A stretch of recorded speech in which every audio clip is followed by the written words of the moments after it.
자, 안녕하세요 여러분들, 반갑습니다. 토큰개미TV입니다. 제 영상을 통해서 투자에 도움을 받고 계신다면 구독과 좋아요 꼭 눌러주시기 바라고요. 주변에 주식하시는 분들 혹은 선물 투자하시는 분들 계시면은 제 채널 공유 많이 부탁드리겠습니다. 자, 그러면 본격적으로 시작해 보도록 하겠습니다. 자, 5월 2일 목요일입니다. 시황 브리핑 시작하겠습니다. 자, 오늘 시장 분위기는 코스닥이 그나마 좀 분위기는 괜찮았어요. 체감 지수는 좋았습니다. 네, 지수만 보면은 사실 코스피는 0.3% 빠지고요, 코스닥은 0.17% 빠지고 코스닥 150은 0.55% 빠졌거든요. 그죠? 그러니까 지수는 빠졌어요. 뭐 살짝, 아주 살짝 빠졌는데 코스닥을 보면은 상승한 종목들이 하락 종목 수보다 많았죠. 보통 이제 이런 경우에는 뭐냐면 코스닥 스몰캡 지수, 네, 코스닥에도 보면은 이제 여러 섹터로 나뉘는데 보통 이렇게 지수가 빠졌는데, 대표 지수가 빠졌는데 체감 지수가 좋았다, 이런 데는 스몰캡 지수가 올라갔을 때 그래요. 그래서 실제로는 오늘 코스닥은 0.07, 코스닥 150은 0.55% 빠졌지 않습니까?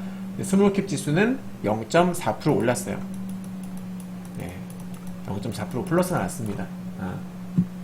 그래서 오늘과 같은 흐름이 나타난 거예요. 그러니까 중소형주들 흐름은 좋았던 거죠. 네, 그러니까 오늘은 종목 선택만 뭐 괜찮게 했다면 수익 내기는 좋았던 날이다, 코스닥 입장에서는. 네. 자, 상승한 종목 전체적으로는 한 49.8% 반타작이죠.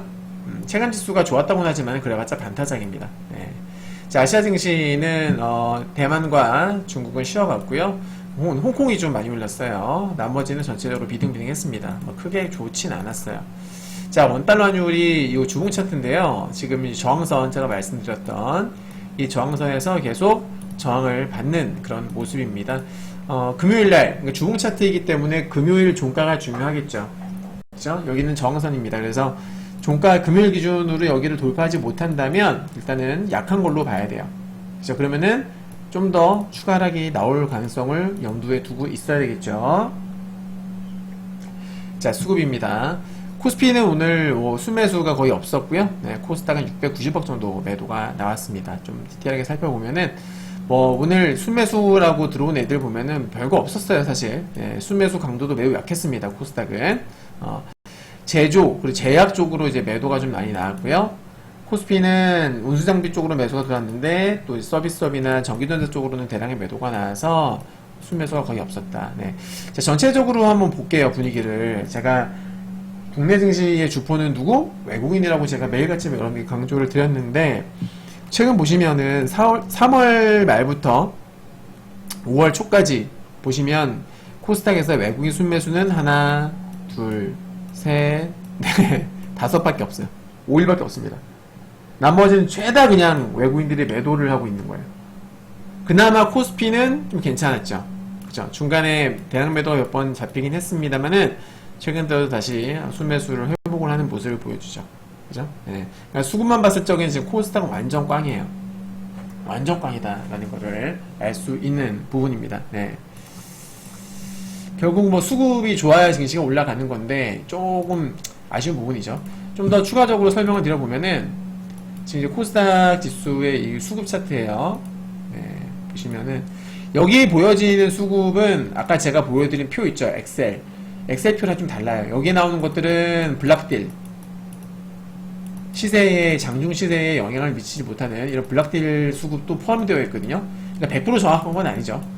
근데 블락딜이 매일 있는 건 아니니까 대충 그냥 느낌만 보세요. 네, 느낌만 보시게 되면은 아무래도 과거에 지수가 좀 상승했을 때 수급 흐름을 좀 보실게요. 자, 보게 되면요, 이때 보십시오. 요때도 보고, 요때도 보고, 요때도 보고, 그죠? 요때도 보시면은 어때요? 확실히 매일 매수가 들어오지 않더라도 매수가 분명히 중간중간 이렇게 끼어 있거든요. 그쵸? 맞죠, 여러분들? 네, 이렇게. 근데 최근에는 매수가 확실히 많이 죽었다라는 것을 알 수가 있어요. 느낌 오죠, 여러분들? 네, 수급 안 좋다라는 거예요. 느낌 빡 오잖아요. 물론 이제 이렇다가도 언젠가 갑자기 확 좋아질 수도 있습니다. 예를 들면 요때처럼 수급이 한참 안 좋다가도 바닥을 찍었다라고 판단되면은 외국인들이 막 살 수 있어요, 이렇게. 근데 이때는 보시면은 지수가 올라가면서 분명히 올라가면서 매수가 들어오잖아요. 근데 최근에 어떻습니까? 지수가 반등이 나왔죠. 반등이 나왔음에도 불구하고 매수가 그렇게 예전만큼 들어오는 모습이 없다 이 말이에요. 그죠? 예전에는 바닥을 찍고서 반등이 나올 때면 강력 매수세가 그래도 좀 들어왔었단 말이에요. 이렇게. 그죠? 근데 지금은 매수 빈도가 너무 지금 줄어들었다. 예전에 비해서. 예. 코스닥만 봤을 때 그래요. 이런 부분들을 우리가 좀 유념하고 있어야 됩니다. 자, 이슈 분석. 어제, 드디어 이제 FOMC 회의가 열렸어요. 네, 제가 계속, 긴장을 하고 지켜봤었는데, 아무래도 이제 FOMC 회의가 열리기 전에는 매파적 스탠스, 그러니까 파월의 피봇. 네, 피봇이라는 것은 농구해보신 분들 아실 거예요. 한쪽 발을 중심으로 해가지고 한 바퀴 계속 이렇게 왼쪽 오른쪽 도는 거잖아요. 그죠? 쉽게 말하면 이제 전환하는 거, 네, 전환하는 걸 피봇이라고 하는데, 그러니까 페드의 피봇이라고 하면은 금리 정책의 전환이라고 볼 수가 있겠죠. 그래서 최근에 여러 가지 매크로 관련 지표들이 안 좋게 나오니까 야 파월이 또 말 바꾸는 거 아니야? 다들 시장에 지금 쫄아 있었어요. 시장 참여자들이 야, 혹시 모를 파월의 피봇에 대비를 하는 그런 모습이 보였단 말이에요. 그죠? 네, 하지만 다행스럽게도 우려하던 금리 인상 관련 코멘트는 없었다. 그러니까 금리 인상 가능성에 대해서 일축하는 그런 모습을 보였다는 거예요. 네. 뭔 놈의 금리 인상이요? 하면서 네. 설레발이야. 쉽게 말하면은 금리 인상 설레발이다. 이런 식으로 얘기를 했어요. 네. 자, 그리고 중요한 게 금리 인하의 기준보다 금리 인상의 기준이 더 높다라는 것을 강조를 했습니다. 여러분, 그러니까 금리 인하도 지금 시간이 오래 걸리지만 금리 인상까지는 훨씬 오래 걸려. 얘들아 정신 차려. 뭔 놈의 금리 인상이요? 그죠? 이렇게 얘기를 한 거예요. 네. 그래서 일단 이것만으로도 시장을 안도를 했다라는 거예요. 자, 관련 여기 보시면은 신문기사 캡처했고요. 자, 근데 이번에는 이제 금리 인하 조건으로 두 가지를 제시했어요. 그러니까 기존의 인플레이션과 노동시장은 기존에 이제 FOMC에서 계속 언급했던 내용들인데 조금 더 구체적인 조건들이 추가가 됐다. 인플레이션의 경우에는 3% 이상의 인플레이션에 만족할 수 없다. 그러니까 지금인 거죠. 네. 3%대는 만족할 수 없다. 이때는 금리는 안 한다. 3% 미만으로 떨어져야 된다. 그러니까 2%는 안 되더라도 2%까지는 안 되더라도 2%대는 진입해야 된다 그 말이고요. 예상치 못한 노동시장 둔화시 인하. 예상치 못한 노동시나 둔화시 인하. 네. 그러니까 이게 이제 뭐 계산해보게 되면은 실업률이 4%에 도달해도 노동시장 둔화로 볼 수 없다. 네. 이 파월의 말을 이제 꼼꼼하게 분석을 해보면 참고로 4월달, 그러니까 지난달에 발표됐었던 실업률은 3.8이 나왔어요. 통상 3.8에서 4%를 넘어가게 되면은 경기 침체 가능성이 높아졌다는 어떤 신호로도 우리가 해석을 할 수가 있거든요. 경기 침체 가능성이 높아지면 금리 인상할 가능성도 그만큼 높아지는 거예요. 맞죠? 네. 근데 그럼에도 불구하고 파월은 4%도 아니야, 아니야 라고 얘기를 한 거예요. 4% 부족해. 실업률 좀 더 높아야 돼 라고 얘기를 한 거죠. 네. 그러니까 노동시장 둔화 기준이 좀 더 예전보다 까다로워졌고 그만큼 금리 인하가 더 힘들어졌다. 즉 무슨 말이냐? 안 그래도 지금 경기가 좋다라는 얘기 나오면서 금리 인하 컨센서스가 계속 낮아지고 있는데 거기다가 조건까지도 얘가 더 플러스 시켜버렸죠. 그러면 어떻게 돼요? 금리 인하가 더 힘들어졌다는 것을 의미하는 거예요. 그죠? 이제 FOMC 회의가 끝나고 나서는 파월이 비둘기였다. 비둘기 관련 이제 기사들이 막 나왔는데 제가 분석했을 적에는 실제로는 매파가 아니었나. 매파가 아니었나. 라고 저는 생각을 해요. 네. 자, 좋은 내용도 있었죠. 6월달부터 드디어 QT. 제가 여러분께 지속적으로 말씀드렸던 부분이에요. QT 언급 나올 수 있다. 그죠? 네. 2분기부터 시장의 유동성도 줄어들고, 지난 3월 FOMC 회의에서도 QT 언급을 했었기 때문에 이번 5월달에 5월 FOMC 회의에서 QT 감속, QT 축소 이야기가 나올 수가 있다. 가능성이 매우 높다. 기대감이 있다. 라고 제가 말씀을 드렸었거든요. 계속 강조드렸던 부분이죠. 결국 이 또한 적중을 했어요. 네. 근데 이제 좀 더 좋았던 것이 시장에서는 300억 달러 정도 하지 않겠느냐가 있었었는데 250억. 네, 그러니까 무슨 말이냐면은 기존에는 600억 불이었었어요. 기존에는 QT 규모가 600억 불이었거든요. 그러니까 무슨 말이냐면은 상환은 600억을 한다. 600억 달러치를 매달 상환하고 있었다라는 거예요. 네. 그러니까 만약에 전체가 1000억이다. 이번 달 만기가 1000억이 들어와요. 그 중에서 나는 600억 달러만큼은 상환을 하고 나머지 400억은 재투자를 하는 방식으로 가고 있었던 거죠. 이때까지는 큐티. 네, 근데 이제는 이거를 어떻게 하겠어요? 어떻게 한다고 그랬어요? 600억이 아니라 이제 250억 달러어치만 상환을 하겠다. 나머지 750억 달러는 어떻게? 재투자를 하겠다 이 뜻이에요. 그만큼 어때요? 종전보다 시장의 유동성 공급이 증가하게 된다는 거죠. 명백한 호재가 됩니다. 그쵸 여러분들? 네. 훨씬 더 좋아진 거예요. 단 언제? 6월부터 다음 달부터 한다. 다음 달부터. 그죠? 그리고 이제 제출 문건 제가 QRA 이제 이게 보통 이제 두 번에 걸쳐서 나와요. 4월 말 한 번, 이제 5월 1일에 나온 건데 대부분 그렇습니다. 그래서 딱 1회차, 2회차로 이제 나오거든요. QRA 결과가 나오는데 어제 이제 여기 나왔죠. 보시면은 이게 제가 지난번 브리핑에서 보여드렸던 거죠. 1월 31일에 나왔던 QRA 제출 문건인데 그 당시에는 이제 이게 2분기, 이게 1분기고 이게 2분기인데 2분기가 분명히 순상환이었거든요. 2분기. 그죠? 그러니까 순상환이라는 거는 신규 발행보다 상환하는 게 많다. 그러니까 신규 발행을 많이 해야 그만큼 유동성이 공급이 되는 거예요. 증가하는 건데 발행보다 상환이 많으면 유동성이 줄어드는 거거든요. 그죠? 이제 어제 나온 거를 보게 되면은 자, 2분기 수치도 좀 변했죠. 2분기가 마이너스 245, 이게 2450억이에요. 여기서 2970억으로. 그러니까 2분기에 순상환은 규모는 좀 더 늘었어요. 그래서 순상환 똑같은 순상환인데 순상환 규모가 좀 더 늘었고 즉 유동성이 좀 더 줄어든다는 소리입니다. 2분기는. 근데 3분기 같은 경우에는 다시 어떻게 해요? 순발행으로 증가하죠. 그죠? 네. 그러니까 3분기부터는 유동성 공급이 다시 된다는 뜻이에요. 그죠? 3분기 언제부터예요? 7월달부터잖아요. 7, 8, 9. 근데 QT 감속이 언제부터라고요? 6월부터 QT 감속. 즉 그래서 6월에서 7월달 전후로는 다시 강한 상승 흐름이 나올 수 있다. 이거 염두에 둬야 됩니다. 네. 6월, 7월달에도 막 쇼 잡고 있으면 위험할 수 있다 그 말입니다. 네. 제가 3월, 4월달에는 제가 계속 쇼 말씀드려서 적중을 했잖아요. 그죠? 그리고 5월달도 저는 쇼 보고 있는데 6월달, 7월달에는 롱이 될 수 있다 그 말이에요. 일단은 유동성만 놓고 봤을 적에는. 그죠? 네. 그래서 유동성은 일단 이렇고 매크로적인 부분은 6월달, 7월달부터 좋아질 것 같은데 이제 차트 기술적인 부분도 그 당시 그러니까 6월 정도 됐을 때 차트 흐름도 잘 살펴줘야 되겠죠. 네. 그다음에 요거 매일 말씀드리는 거 MSCI 지수 편입 이상 종목 아직 모멘텀이 유효하기 때문에 이 세 종목은 꾸준히 지켜보셔야 되겠고요. 자, 국내 증시 기술적 분석입니다. 자, 5월 전망 저는 안 좋다고 했어요. 일단 월봉 기준으로는 코스피가 그나마 코스닥보다 낫다. 하지만 월 초반에는 조정 가능성을 염두에 두자. 네, 뭐 때문에 4월달 월봉이 메이드가 됐는데 메이드 결과조를 보니까는 부정적이더라. 그 때문에 5월달 초반에는 조정 파동이 나올 수 있음을 염두에 두고 전략을 짜야 되겠다, 대응을 해야 되겠다라는 거야. 그래서 오늘 우리 유로방도 수익 실현 좀 많이 했는데 수익 실현하면서 주식 비중 좀 줄였어요. 저희들은 좀 찌질한 것도 쳐내고 수익나는 목표가 도달하지 않은 것도 좀 쳐내고 했습니다. 네, 수익 조금 저는 줄였습니다. 수익 실현 좀 했어요. 하여튼 리스크 관리 서서히 하시기를 하시는 게 좋겠다 말씀드리겠고요. 피어 앤 그레이드 인덱스는 큰 차이 없습니다.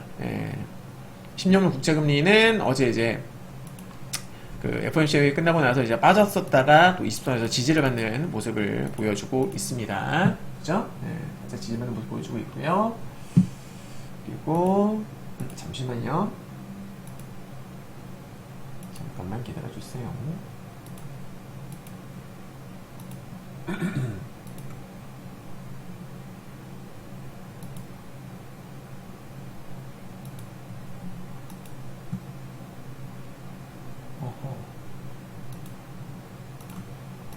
네, 그렇고요. 그리고 이제 페드워치 금리 전망을 보게 되면은 지금 컨센서스가 어떻게 되어 있냐면 이게 FOMC 회의 이후로 금리 인하의 시점이 조금 앞당겨졌습니다. 어제까지만 하더라도 첫 금리 인하가 12월로 미뤄졌었거든요.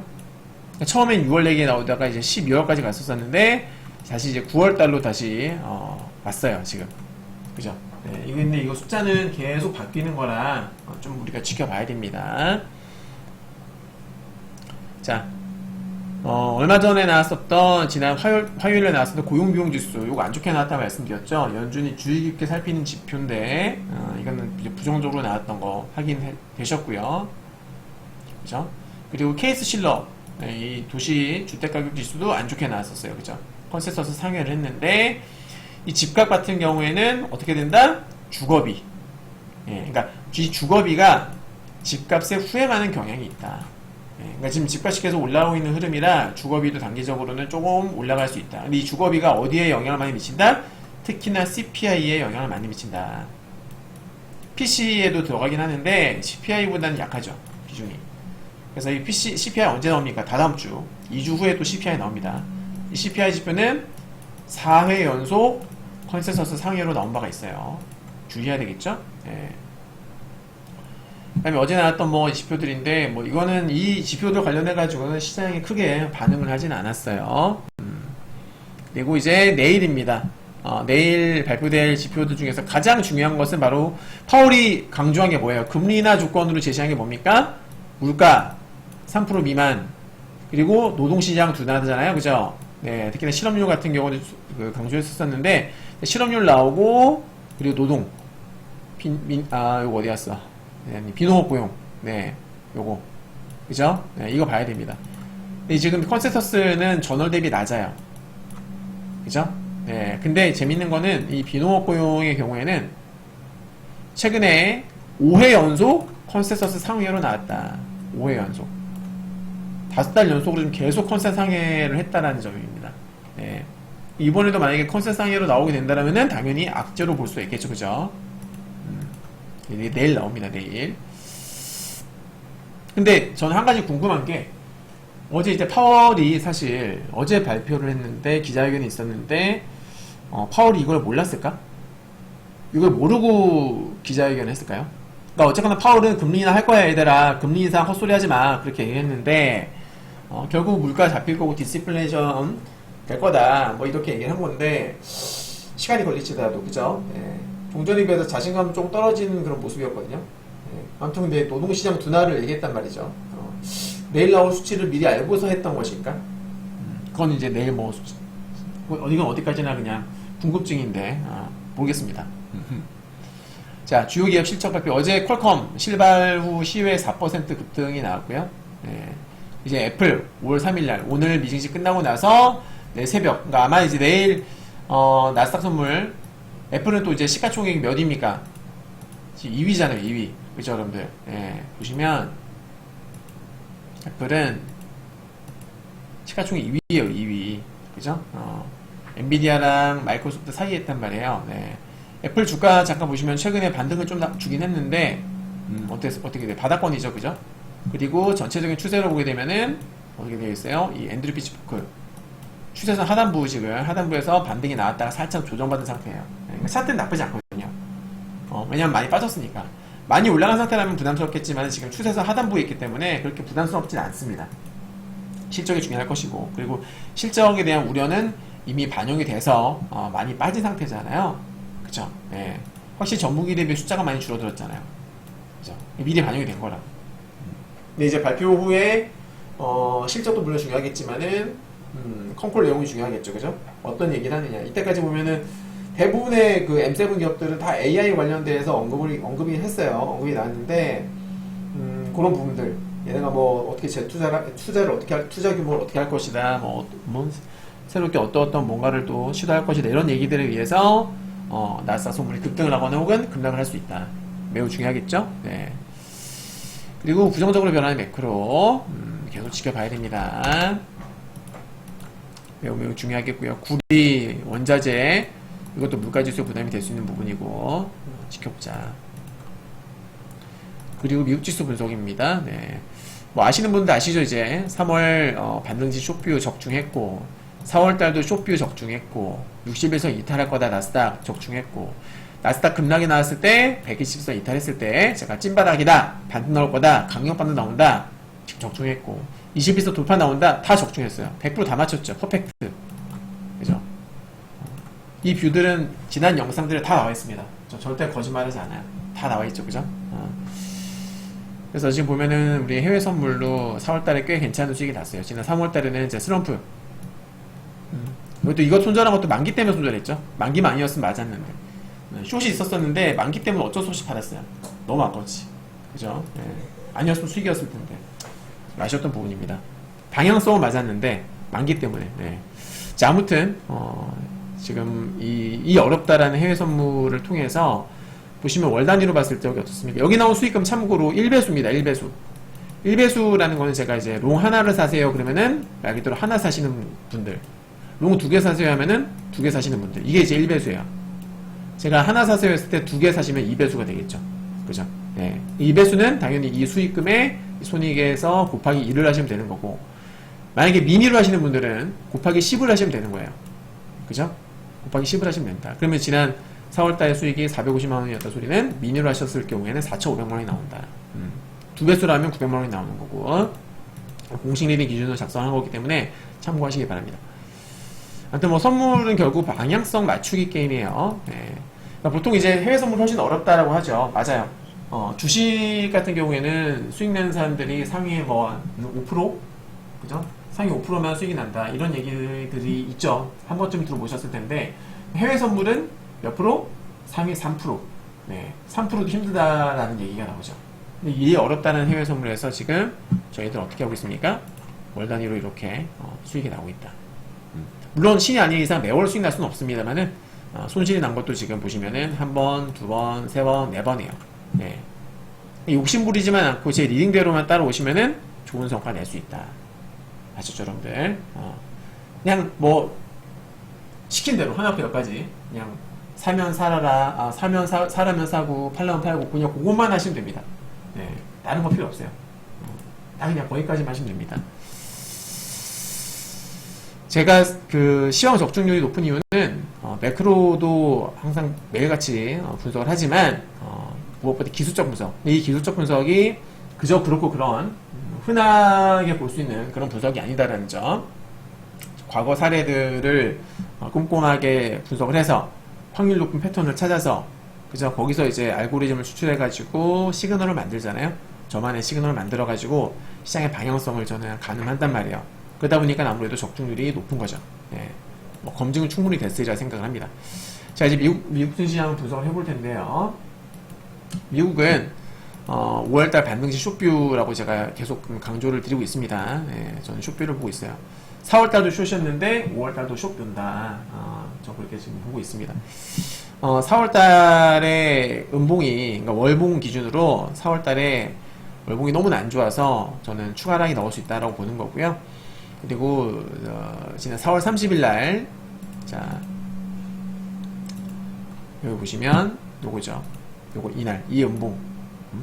이게 그러니까 21선을 골든 크로스를 했었던 양봉 있잖아요. 이거 의미가 있는 양봉이거든요. 이 양봉의 저점이 깨져버린 거예요. 30일 날. 그쵸, 여러분? 네. 이것만으로도 부정적이었는데 5월 1일 날 즉 FOMC 회의 이후에 그러니까 QT 언급을 하면서 급등이 나왔거든요, 시장이. QT 언급으로 급등이 나왔는데 어떻게 됐어요? 그것도 지금 다 반납한 채로 마감했단 말이야. 그러니까 이게 정말로 예전처럼 FOMC 회의 이후에 강력한 호재였으면은 장대 양봉인 상태로 마감했었어야죠. 지켰어야죠. 그죠, 여러분? 그게 맞잖아요. 근데 이거를 지키지 못했다라는 거예요. 그쵸? 네. QT는 분명히 호재 맞아요. 근데 왜 지키지 못했을까? 파월이 매파적 발언을 해서? 아니면 다 필요 없고 많이 올랐으니까. 그죠? 그러니까 이런 거예요. 추세가 완전 상방으로 자리를 잡게 되면 아무리 중간중간에 악재가 나와도요, 어떻게 돼요? 희석이 돼요. 네, 악재 따위 필요 없어. 어차피 상승 추세야. 근데 그 상승 추세가 다 하고 이제 하락 추세로 완벽하게 전환이 된다고 하면은 아무리 호재가 나와도 어떻게 됩니까? 묻혀버립니다. 묻혀버려요. 의미가 없어요. 왜? 그 호재 다 반영된 거니까. 이미 시장에 다 반영됐던 것들이고 이제 본격적으로 빠지기 시작을 하게 되면은 아무리 중간중간에 뭐 반짝반짝 호재가 나와도 의미 없다 이 말이에요. 빠지게 급급하다.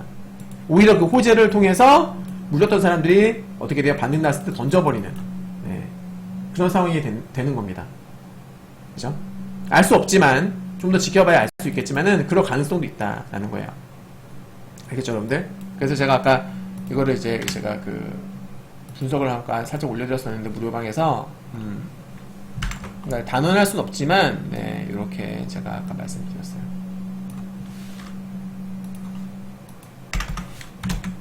이렇게 네. 나스닥 내피셜 추세적으로 빠질 때가 돼서 호재였음에도 불구하고 안 먹혔거나 아니면 이제 롱 포지션, 그러니까 어제는 사실 롱도 숏도 다 털리기 좋았거든요. FOMC 회의 중간에 QT 언급을 급등이 나왔어요. 이러면 이제 숏 잡았던 애들은 털리죠. 쫄아가지고. QT가 호재 맞으니까. 뒤늦게 이제 QT 얘기를 급등이 나오니까는 아, 오늘은 장대 항복 마감이다 라고 생각하고서 뒤늦게 올라탔던 롱 포지션들은 갑자기 주가가 급락하기 시작하니까 또 쫄아서 또 손절한다고. 그죠? 어제는 숏도 롱도 다 털리기 딱 좋았던 장세였거든요. 그렇죠, 여러분들? 예. 그랬거나, 아까 말씀드렸던 대로 파월의 연설이 알고 보니 매파였기 때문에, 그래서 빠졌거나, 예. 셋 중 하나가 아니겠나 생각이 듭니다. 저는, 개인적으로는 저는 1번에 지금, 저는, 1번일 가능성이 높다라고 보고 있는 입장이고요. 자, 좀 더 디테일하게 살펴보게 되면은 나스닥 100 지수는 어제 QT 언급으로 반등이 나왔을 때 정확하게 20선과 기준선에서 딱 저항을 받았어요. 아주 정확하게. 그죠? 딱 찍고 그냥 빠졌어요. 예. 너무 정확했어, 진짜. 그리고 차트를 보면은 잘 보세요. 여기 아래에서 이제 추세선 검정색 요거 이게 위에 올라오고 있어요. 여기는 잘렸는데 아무튼 추세선이 있습니다. 예. 점이 다 이어지는 게 있어요. 쭉 보면은 지난번에 이탈했다가 반등, 또 지금 이탈을 했어요. 그리고 최저점 요거랑 이었을 때 이 파란색 선 보이시죠, 여기? 그러니까 제가 봤을 적에는 반등 포인트가 딱 여기거든요, 여기. 예. 그러니까 제가 만약에 주포라면은 여기까지 뺄 것 같아. 그러고 나서 기술적 반등이 뭐 강하건 약하건 반등이 한번 나올 수 있지 않을까. 근데 여기가 딱 지금 120선입니다, 노란색. 120선 딱 걸려요. 그리고 이게 여기서 딱 맞아 떨어지는 게 고점, 그죠? 여기 저점. 고점과 저점이었더니 또 이 선이 있거든요. 그러니까 여기서까지 만약에 주가 떨어지면은 반등 나오기 딱 좋은, 반등을 기대해 볼 수 있는 그런 자리가 되는 거고, 만약에 이 가격대를 강력하게 깼다! 그러면 이제 부정적으로 봐야 되는 거지. 네. 아무튼 저는 최소 여기까지는 한번 밀 수 있지 않을까라고 생각을 하고 있는데, 뭐, 두고 봐야 되겠죠. 자, 나스닥 종합지수입니다. 종합지수 같은 경우에도 보시면은 어제 반등 났을 때 20선, 60선 딱 정확하게 저항 받고서 빠졌죠. 그리고 고점. 네. 맞죠, 여러분들? 그리고 얘도 보시면 여기서 저점. 여기가 지금 여러 이 추세선들이 되게 많거든요. 밑에서부터 내려온 것들이 올라오는 것들이 많은데 다 겹친 자리예요. 주가 여기 딱 찍게 되면 이거는 진짜 반등 노리기 딱 좋다고. 기술적으로. 그죠, 여러분? 네. 그래서 너무 중요한 맥점이라서 제가 주포면은 좀 더 밀 수 있을 것 같은데, 모르겠습니다. 봐야 되겠지. 좀 지켜봅시다. 자, S&P 같은 경우에 딱 찍었어요, 지금. 여기 저점. S&P는 미국의 대표 지수인 S&P는 여기 딱 찍은 상태입니다, 지금. 네. 하여튼 뭐 저는 쇼표를 보고 있다. 월봉이 안 좋기 때문에 이렇게 보고 있고요. 글쎄 지금 현재 시간 기준으로는 나스닥 선물이 0.8% 이상 상승이 나왔습니다. 예. 그러니까 어제 QT 발표하고서 나스닥 지수가 급등 빡 나왔고요. 다시 또 빡 이렇게 빠지면서 끝이 났거든요. 선물은 지금 오늘 이렇게 비스듬하게 올라온 거예요. 지금 이렇게. 이게 지금 플러스 0.84%. 네, 플러스 0.84% 나오고 있는데, 글쎄요, 이대로 계속 올라갈지 아니면은, 다시 빠질지, 그건 뭐 이제 지켜봐야 알 수 있겠죠? 아무튼 저는 반등시 쇼뷰다. 그리고 이 반등이라는 개념이 어디까지 나올 줄 모르죠? 그죠? 네, 어디까지 반등이 나올 줄 모르는 거예요.